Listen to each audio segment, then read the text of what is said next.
Assalamualaikum warahmatullahi wabarakatuh kepada semua followers, kepada semua penonton yang berada dalam podcast kita pada hari ini. Selamat datang ke podcast Singgah Sini. Itu podcast baru yang mana memfokuskan kepada isu-isu berkaitan tentang Islam sama dalam ataupun luar negara. Dan bersama dengan kita tetamu tetap kita pada hari ini dan pada siri-siri yang terusnya, Datuk Seri Dr. Zulkifli Muhammad Al-Bakri. Assalamualaikum Datuk. Waalaikumsalam warahmatullahi wabarakatuh. Dan juga bersama dengan panel kita pada kali ini Cik Siti Nabilah. Apa khabar?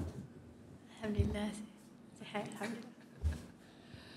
Okey, untuk sesi pertama ni kita nak cuba warm up, kita nak panas-panas dulu. Apa sebenarnya, sebab ramai tanya, apa sebenarnya maksud singgah sini? Kenapa buat podcast ni? Adakah nak tiru KJ dengan Syaril Hamdan? Ataupun apa sebenarnya yang tersirat di sebalik fikiran Datuk tiba-tiba cakap nak buat podcast dan terus kita buat pada hari ini? Okey. Terima kasih. Assalamualaikum warahmatullahi wabarakatuh. Saudara dan saudari moderator, tak lupa kepada sidang penonton podcast untuk rancangan kita pada kali ini, Singgah Sini. Kenapa ianya terjadi? Mungkin sahabat kita juga boleh tambah selepas daripada ini dengan idea-idea yang lain. Saya katakan begini.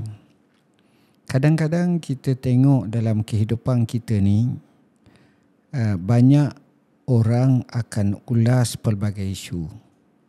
Macam tadi saya rasmi di USIM, pergi hadir sama perasmian di USIM berkenaan penjualan plat nombor kereta.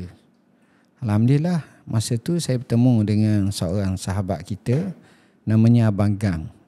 Abang Gang ni salah seorang YouTuber yang terkenal dalam mengulas hal kereta.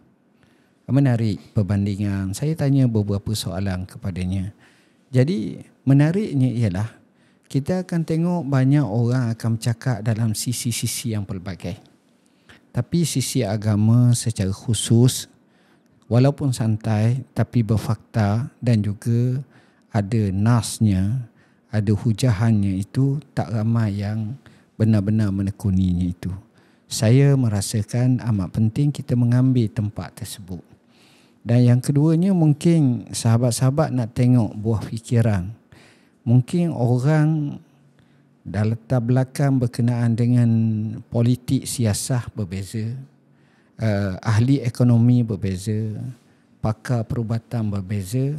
Tapi bagaimana nak dilihat orang agama atau orang yang mengkaji sedikit dalam bab agama, dia punya view dia, pandangan dia dalam sisi pandang kehidupan ini, termasuk isu-isu yang berlaku dari sudut yang sentiasa akan dilandaskan dengan hujah-hujah, nas-nas seperti itu. Itulah sebagai mukadimah yang dapat saya katakan. Okey, jadi itu secara gambaran asas apa yang bakal kita lalui dalam siri-siri akan datang podcast kita. Cuma Datuk, kalau kita tengok di Malaysia ni ada lambakan podcast yang politik dengan cara politik, yang hiburan dengan cara hiburan, yang ada yang tengah viral apa tu, cerita seram kan di TikTok kan. Jadi apa target Datuk untuk masa depan, khususnya kepada umat Islam, sebab podcast kita ni khusus kepada isu-isu Islam, isu agama sebagainya. Apa yang Datuk hasratkan daripada podcast ini dan kepada siapa sebenarnya Datuk target Datuk ni? Ya, cukup menarik. Sebenarnya saya targetkan podcast ni, dia bersifat satu jawapan yang tuntas, berilmiah, bersandarkan kepada hujahan dan dalil-dalil yang dia satu masa nanti menjadi penyelesaian dalam isu-isu yang terkait dengan agama kita dan kehidupan kita. Sekurang-kurangnya kita ada satu panduan. Bila tengok dari segi Islamnya begini, Contoh, apabila berlaku pertimbangan antara keuntungan dengan dosa dan pahala. Mungkin kalau kita buat yang itu, kita terbabit dengan riba sebagai contoh, tapi untung laba yang cukup besar. Tapi macam mana Islam melihat dalam isu ni untuk kita selesaikan? Saat yang sama kita nak juga hidup, tapi kita tak naklah dimurkai Tuhan. Jadi unsur yang kita nak ketengahkan mungkin unsur barakah, unsur kita tetap patuh dan akhirnya kita rasa bahagia. Sebab konsep bahagia ni bukan hanya dari segi harta yang banyak, tapi keberkatan dalam hidup kita. Itu antara yang saya naknya sehingga menjadi perkara yang utama yang boleh dilihat kepada kehidupan kita ni, insya-Allah. Okey, terima kasih Datuk.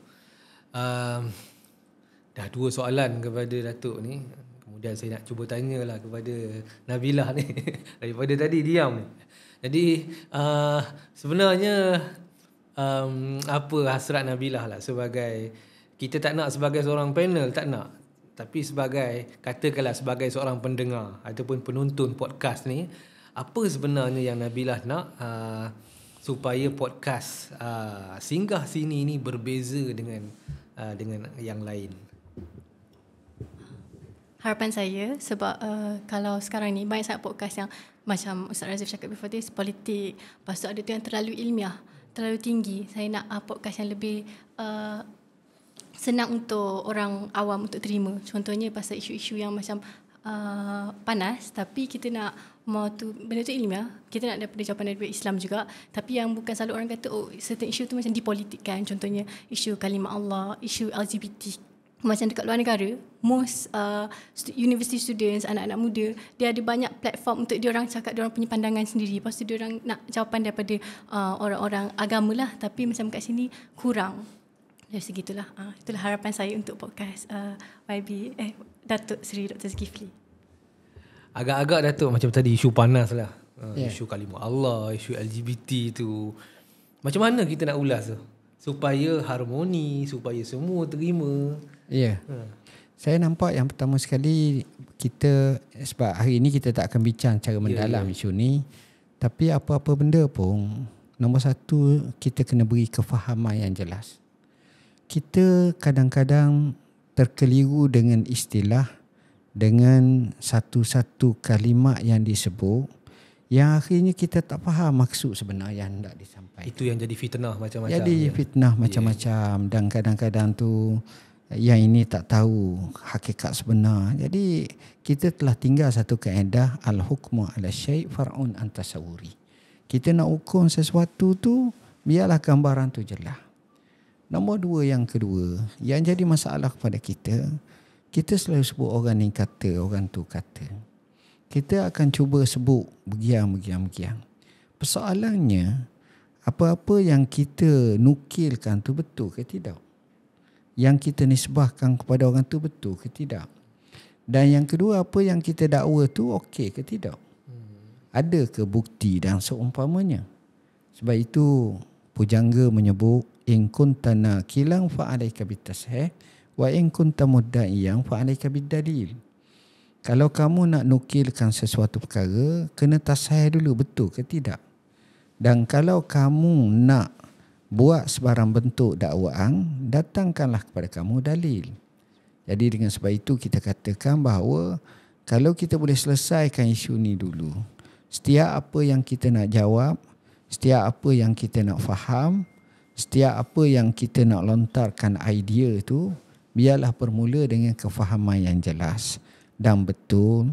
Pada masa itu, daripada situ barulah kita bergerak untuk bincang, untuk kita kupas, untuk kita dalami dengan sebaik, dan akhirnya barulah kita akan faham dengan sebaik-baiknya. Wallahu a'lam. Okey. Kalau kita tengok generasi Z sekarang ni, generasi muda, mereka nak sesuatu yang ringkas, yang cepat, yang padat, yang sekali tengok scroll tu dah okey, dah faham apa benda tu. Jadi saya fikir podcast kita kita sedikit sebanyak nak menuju ke arah itu supaya masyarakat, terutama generasi muda, faham agama dalam bentuk yang mudah faham, ringkas dan mereka tahu lepas ni apa mereka nak buat. Sebab itu podcast kita ni namanya Singgah Sini. Sebab kita faham manusia ni tak lama kat dunia ni. Kita akan singgah sana pula. Yakni akhirat kita. SS itu singgah sini, singgah sana dan sampai syurga, Datuk. Jadi pandangan Datuk lah. Apa masa depan generasi Z kita ni nak menghadapi banyak isu-isu di masa sekarang ni pun akan datang. Saya fikir kalau saya sendiri jadi remaja balik, duduk dekat masyarakat zaman sekarang, generasi Z, mungkin saya pun tak mampu nak tanggung ujian-ujian yang ada, yang mereka terima ni. Dan ujian akan datang. Macam mana sebenarnya dengan podcast kita ni boleh bantu mereka supaya mendepani ujian-ujian di masa akan datang? Ya. Pertama sekali juga saya nyatakan bahawa kehidupan remaja kita ini perlu kita tengok dengan zaman yang berubah. Itulah dinisbahkan kepada ramai tokoh-tokoh, didiklah anak-anak kamu mengikut zamannya, bukan zaman kamu. Dan kita tahu perkembangan mutaakhir ini cukup pantas. Sebab itu dalam Islam dia ada satu kaedah yang kita boleh faham dengan baik. Al-ahkam tataghayyaru bi taghayyuriz zaman. Ada jenis hukum hakam, dia boleh berubah berdasarkan perubahan zaman. Ni hukum-hukum yang dipanggil mutaghayyirah, yang menerima perubahan. Tapi kalau hukum sawabi, Allah tu satu, wajib semayang, wajib puasa Ramadan, yang tu tak akan berubah selama-lamanya. Tapi beberapa kaedah-kaedah yang memudahkan, yang ini penting. Oleh kerana itu Islam sentiasa yang bersifat sesuai sepanjang zaman dan semua tempat. Maka Islam juga mesti ada jawapannya. Bila Islam ada jawapan, sama juga anak-anak kita ni, dan kita perlu mengisi anak-anak kita sebagaimana Ustaz Razi kata tadi, dengan ringkas dan mudah. Dan saya yakin kalau kita ada platform yang mungkin kita menuju ke arah itu. Sebagai contoh, kami Maktabah Al-Bakri banyak beri jawapan-jawapan panjang lebar. Satu masa nanti kita ambil apa yang menjadi keputusan daripada jawapan kita. Jadi itu lagi ringkas, dan mungkin kita akan jelmakan juga dalam bentuk infografi sebagai mudah. Saat yang sama kita guna santai macam-macam, termasuk podcast ini sebagai satu bidang, satu jawapan platform untuk mereka faham dengan baik. Dan sebagaimana hasratnya, jangan jadi anak muda yang tidak ada jati diri, tapi dia akan faham perubahan-perubahan ini membawa kepada mereka jauh ke hadapan berfikir, dan selayaknya Islam sesuai untuk mereka teruskan kehidupan dengan sebaik mungkin. Bukan hanyut dengan barat, dengan timur, dengan pemikiran yang bersifat al-haddamah yang merosakkan, tak ada, insyaAllah. Untuk pengetahuan penonton dan juga followers kita di podcast Maktabah Al-Bakri sekarang ni dah ada pengunjung lebih 2.5 juta. 2.5 juta dalam tempoh lebih kurang 2 tahun lebih, dan banyak soal jawab agama yang kita kongsikan dijawab oleh Datuk Seri dalam tu. Dan sebab itu kita tak nak dia hanya kekal sebagai khazanah di dalam itu tanpa dimanfaatkan oleh umat Islam di Malaysia, terutamanya generasi muda. Sebab itu kita nak supaya podcast ini sebagai pemula, dan selepas ini banyak lagi program-program ataupun bentuk-bentuk aktiviti yang boleh kami kembangkan khusus untuk generasi yang ada di Malaysia pada hari ini dan masa depan, insya-Allah. Okey, Nabilah. Sebagai penutup lah, kalau Nabilah nak kongsikan kepada kita, kalau kita tengok sama sekarang ni cabaran bagi wanita, cabaran wanita ni banyak kan? Dari sudut yang pelbagai, dengan hiburannya, dengan sosialnya dan sebagainya. Jadi apa pandangan Nabilah supaya generasi wanita pun dapat turut sama memanfaatkan podcast kita ni, dan apa yang menarik yang kita boleh kongsikan pada masa-masa akan datang, isu-isu kewanitaan, kekeluargaan dan sebagainya, supaya podcast kita ni tidak hanya fokus kepada satu kelompok saja, tak fokus pada lelaki saja, tak fokus kepada generasi muda saja, tak fokus kepada mereka yang berusia saja, tapi kepada semua juga, semua golongan, kepada kanak-kanak, kepada wanita. Apa yang hasrat yang boleh Nabilah kongsikan? Kalau macam dekat Malaysia, saya tak tahulah, tapi kalau macam international, overseas, selalunya banyak isu yang diorang akan bincangkan, contohnya feminism, equal pay, semua tu kan. Tapi kalau macam dalam Islam, ada tak hukum macam okey, kalau macam wanita tu bekerja, adakah dia punya tu equality tu kena sama rata ataupun tak? Sebab debates going on yang macam dia kata kenapa perempuan dibayar kurang daripada lelaki. Lepas tu ada orang cakap tak, itu fairness in terms of berapa banyak dia bring in money, macam tu kan. Tapi kalau macam dalam Islam macam mana? Lepas tu macam wanita di tempat kerja pun, pada saya lah, macam dia banyak kekangan lah kan. Macam contohnya kalau kerja malam susah, kalau macam tu. So macam guidelines in Islam sendiri untuk guide wanita tu sendiri. Sebab sekarang ni pun semua orang kata macam wanita perlu dinaikkan. So macam involvement in politics, involvement in administration. Tapi apa pandangan Islam sendiri dalam hal tu yang pada saya kurang jelas lagi, yang belum ada thorough explanation daripada ulama ataupun agamawan lah pada saya. Sebab pada saya macam banyak debates and discussion overseas, dia tak ada daripada sudut pandang Islam. Macam tu lah pada saya lah. Lepas tu apa tu nama dia, in terms of women's education, in terms of itulah antaranya lah yang saya harap dapat dibincangkan pada masa akan datang. Okey, jadi terima kasih Nabilah. So kita dapat satu ufuk perbahasan ataupun perbincangan yang lebih luas supaya fokus podcast kita ini bukan lagi hanya bersifat lokal tapi lebih international. Sebab kalau kita tengok di peringkat international dah tu, antara podcast Islamic podcast yang popular, Kalam Institute contohnya, dia dah bincang isu-isu yang bersifat global, bagaimana penyertaan wanita dalam kepimpinan sebagainya, dan isu-isu ekonomi, dalam isu sosial. Dan saya fikir benda itu kita dah ada. Kita dah ada benda itu, kontennya, cuma nak disampaikan kepada masyarakat supaya dapat diterima oleh Muslim dan juga bukan Muslim dengan baik. Okey, jadi sebagai perakhiran Datuk, mungkin Datuk boleh kongsikan kepada kita berkenaan tentang masa depan agama itu sendiri di Malaysia. Bagaimana Datuk melihat agama itu di Malaysia, maksud saya agama Islam.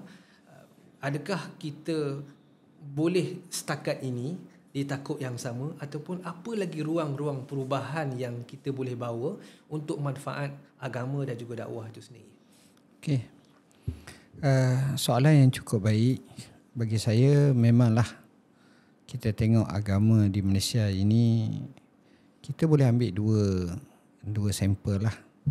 Satu, kalau kita tengok dalam nilai yang negatif, kita akan tengok banyaklah kelemahan-kelemahan yang kita hadapi, dan kita letih kita tengok dalam situasi dan suasana. Saat yang sama, kalau kita tengok dalam bentuk positif, kita tengok perkembangan-perkembangan yang baik, yang menarik cukup banyak. Antara yang saya nampak adalah mereka yang belajar agama dalam sistem formal ni makin lama makin ramai. Bahkan terus kepada universiti bukan sekadar dalam negeri tapi luar negeri, dan mutakhir ni hampir semua di negara-negara Arab ada pelajar, contohnya daripada Malaysia. Bukan dulu seperti di Mesir sahaja, di Mekah dan Madinah, tapi sekarang melebar banyak tempat. Di Emirates pun ada. Tadi saya bincang dengan sahabat Dr. Yahya daripada Emirates yang cukup berpengalaman, yang cerita tentang banyak universiti-universiti yang ada pengajian Islam di Emirates, di Syariqah, di Abu Dhabi, di Dubai dan beberapa tempat yang lain. Jadi saya kata memang ini luar biasalah dan ini bagus. Saat yang sama mula ada dah di kalangan agamawan yang memegang jawatan-jawatan yang baik dalam kerajaan. Cuma perlu ada satu tindakan-tindakan yang baik daripada pihak kerajaan utamanya dan juga pihak yang ramai dengan memberi ruang dan peluang tempat kepada agamawan untuk mereka mengemukakan idea dan afkar yang baik sebagai mungkin pelaksanaan di peringkat kerajaan. Dan kalau ini ada dengan memahami realiti dan waqi'i semasa, menyebabkan mereka berhak untuk jauh ke depan lagi. Sebab itu saya katakan bahawa yang ini kita boleh tingkatkan lagi. Begitu juga bagi saya, peri pentingnya agama ini tidak lagi dilihat dalam bentuk sekular. Apa maksud saya? Hanya dalam bentuk ritual ibadat sahaja. Dia tengok semayang, dia tengok ibadat haji, puasa Ramadan, bayar zakat. Tidak. Yang kita nak dalam bentuk sifat kehidupan. Apa kata contohnya Kementerian Belia dan Sukan. Kita cuba tengok macam mana agama memainkan peranan untuk menjadikan belia ini sebagai satu golongan yang terbaik dalam masyarakat yang diisi dengan jati diri, dengan kehebatan-kehebatan yang memungkinkan dia jauh ke depan menjadi generasi yang mungkin memimpin. Dalam waktu tidaklah sampai kepada tahap tua tapi telah disediakan sebagai pemimpin masa hadapan. Sama juga dengan sukan-sukan. Di mana sukan kita tak boleh lagi berada di tahap dan takut yang lama. Saya faham fizikal kita tak sama dengan Eropah dan juga negeri-negeri lain, tapi ada jenis sukan berdasarkan kecerdikan, berdasarkan kepada kebijaksanaan. Macam buah catu, contohlah. Macam kita kata pingpong, tenaga tidak sebanyak mana, pemegangnya tetap daripada China. Begitu juga kita katakan beberapa sukan-sukan yang lain yang mana kita boleh, tapi kita tengok dalam bentuk yang jauh lebih baik. Lebih baik. Memanah, kita tak pernah jadi juara, tapi itulah yang Nabi ajar. Berenang dan sahabat suruh menekankan. Kita pun payah nak, betul lah, dari segi tenaga lah. Sebab tubuh badan kita tak sama. Tapi ada bab-bab yang lain. Jadi yang saya naknya bahawa di Malaysia ini biar ada terlintas dalam pemikiran pemimpin nak buat ni macam mana Islam kata. Ada tak daripada cahaya nubuwah kenabian?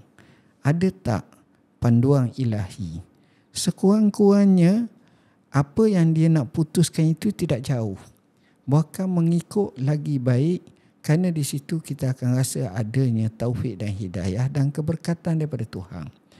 Semua segi. Kalau boleh agama boleh sampai tahap tu, jadi orang akan rasa selesa. Saya tidak nak maknanya mesti dengan pakaian yang semua mesti jubah dan seumpamanya. Tidak. Syaratnya tutup aurat. Fashion Islam tak marah.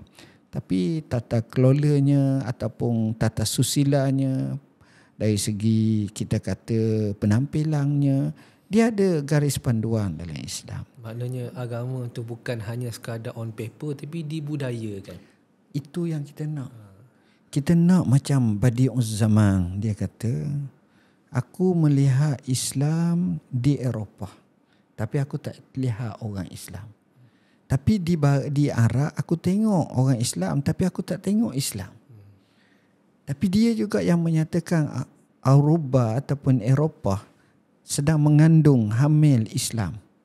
Itu dia cakap hampir 100 tahun lepas.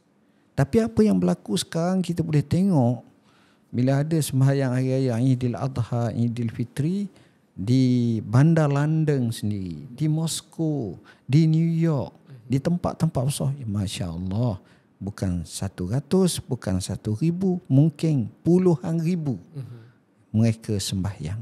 Jadi satu suasana yang kita tengok Islam ini sebagaimana Nabi kata akan ada di seluruh tempat. Tapi bagaimana Islam ini nak menempatkan diri melalui orang Islam yang bijak, yang pandai, yang fikir masa depan yang hebat, yang minta maaf cakap dia tidak boleh jumuk, dia tidak boleh masalah kecil sahaja dipertikaikan, tapi masalah-masalah besar yang benar-benar menjadi qat'i, yang penting kita tengok, ketika itulah Islam akan naik insya-Allah.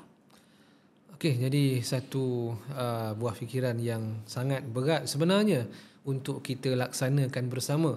Tetapi saya fikir dengan bantuan, sokongan pelbagai pihak, dan saya fikir walaupun podcast kita ni kecil, dijalankan dalam studio yang kecil, tapi saya yakin apa yang kita nak sampaikan ni mampu didengari oleh pihak-pihak di luar sana, supaya dapatlah, kita bukan nak apa-apa, kita bukan nak perhatian, kita bukan nak sesuatu daripada mana-mana pihak, tapi kita nak akhirnya pengamalan Islam di Malaysia itu benar-benar dilaksanakan, direalitikan, dan bukan hanya sekadar apa yang termaktub di zahir semata-mata.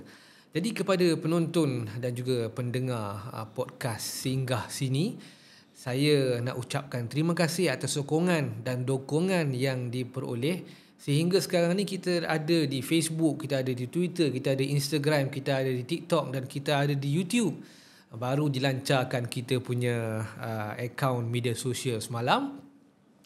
So boleh terus like, follow, komen kita punya semua social media kita dan ikuti perkembangan semasa podcast Singgah Sini. Dan bukan hanya singgah sini semata-mata, tapi duduk dan dengar apa yang nak disampaikan mutiara-mutiara ilmu yang nak disampaikan oleh Datuk Seri Datuk Zulkifli Muhammad Al-Bakri.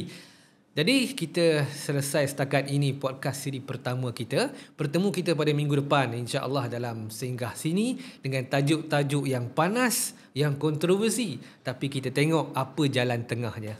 Wallahu alam. Assalamualaikum warahmatullahi wabarakatuh. Waalaikumsalam warahmatullahi wabarakatuh.